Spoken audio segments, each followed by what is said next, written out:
Today I wanted to strip it back to basics and talk about attachment. So it's a word that gets thrown around a lot, but do you really understand what it means? So some synonyms for attachment is connection, relationship. Attachment at its core is an expectation. That's it. It's an expectation of how someone will treat us, how a situation or a person will make us feel, what will be the outcome of an interaction.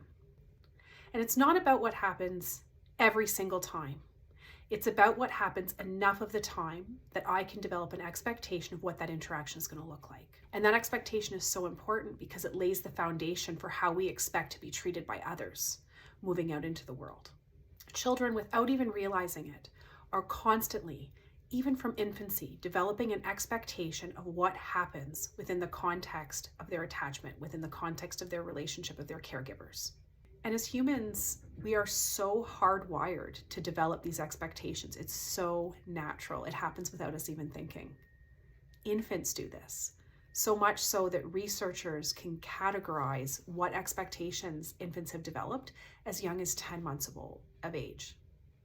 Researchers can look at infants' behavior and be able to categorize whether they have expectations of their needs being met, whether they have expectations of their needs being met with caveats, so that there's certain things that infants have to do for those needs to be met, or whether infants have developed the expectation that their needs will not be met by 10 months of age.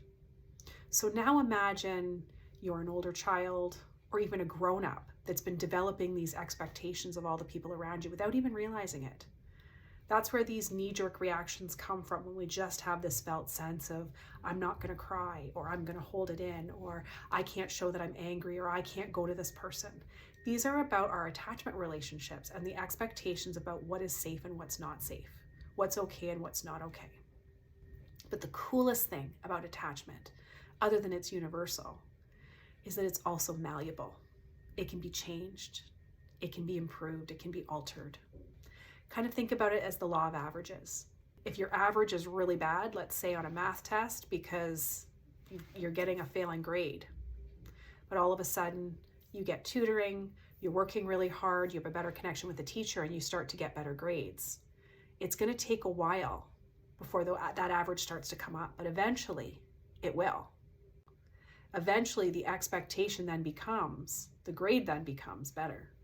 And the same is true when we're in an attachment relationship with someone.